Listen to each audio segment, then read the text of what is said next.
రాష్ట్రంలో అధికార కూటమికి ప్రజలు మరోసారి బ్రహ్మరథం పట్టారని తిరుపతి పార్లమెంట్ టీడీపీ అధ్యక్షులు నరసింహ యాదవ్ అన్నారు. మంగళవారం తిరుపతి టీడీపీ కార్యాలయంలో విలేకరుల సమావేశం ఏర్పాటు చేశారు. సార్వత్రిక ఎన్నికల తర్వాత రాష్ట్రంలో మొదటిసారి జరిగిన ఎన్నికల్లో ప్రజలు ఉమ్మడి గుంటూరు, కృష్ణా ఉమ్మడి తూర్పు గోదావరి జిల్లా పట్టభద్రుల ఎమ్మెల్సీ ఎన్నికల్లో అభ్యర్థులకు అఖండ విజయం కట్టబెట్టారని తెలిపారు. నమస్కారం.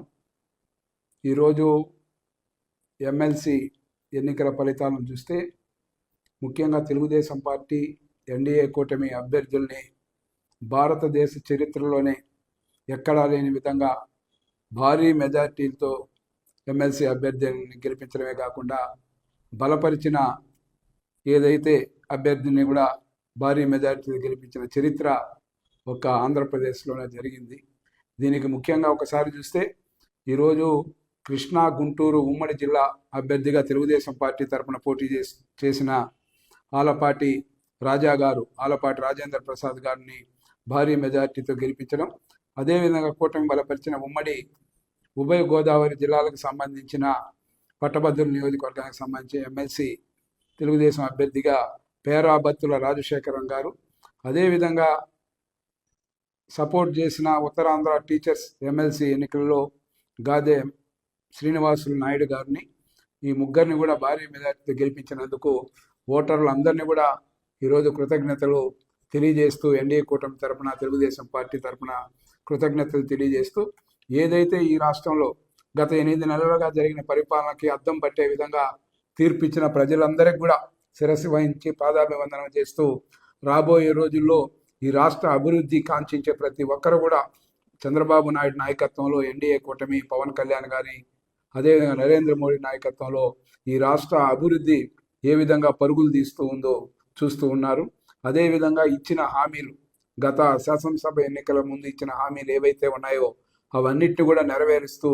పింఛన్లు కావచ్చు, లేకపోతే విద్యార్థులకు సంబంధించిన అనేక సదుపాయాలు కావచ్చు, అదేవిధంగా అనేక కంపెనీల్ని ఈ రాష్ట్రానికి తరలించుకొని ఈ నిరుద్యోగ యువతకు బాసటగా నిలవడం కావచ్చు, ఈ విధంగా చెప్పుకుంటూ పోతే అనేక కార్యక్రమాల్లో కూడా అలుపెరుగని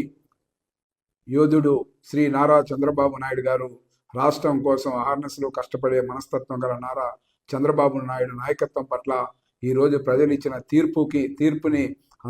మేమందరూ కూడా హర్షాన్ని తెలియజేస్తూ తెలుగుదేశం పార్టీ తిరుపతి పార్లమెంట్ అధ్యక్షునిగా మరొకసారి అందరికి కూడా కృతజ్ఞతలు తెలియజేస్తూ అభ్యర్థుల విజయానికి కష్టపడ్డ నాయకులకు, కార్యకర్తలకు, అదేవిధంగా వివిధ పార్టీల ఎన్డీఏ కూటమి నాయకులకు అందరికి కూడా పేరు పేరున కృతజ్ఞతలు తెలియజేస్తూ రాబో స్వర్ణయుగాన్ని తలపించే విధంగా రాష్ట్రంలో పరిపాలన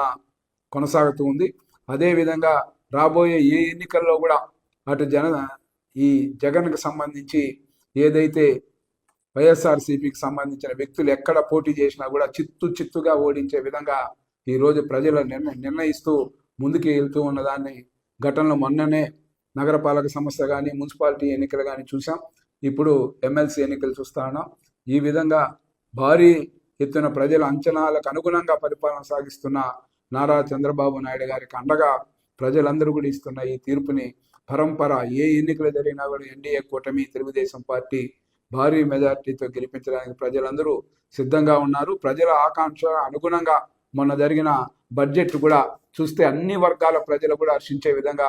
భారీ ఎత్తున బడ్జెట్లో కూడా కేటాయింపులు జరపడం మనం చూసాం. ఈ విధంగా రాష్ట్రాభివృద్ధి కోసం పాటుపడుతున్న శ్రీ నారా చంద్రబాబు నాయుడు గారు, పవన్ కళ్యాణ్, అదేవిధంగా కేంద్రం నుంచి భారీ ఎత్తున నిధులు కానీ, సంస్థలను కానీ తీసుకొని వచ్చి విభజన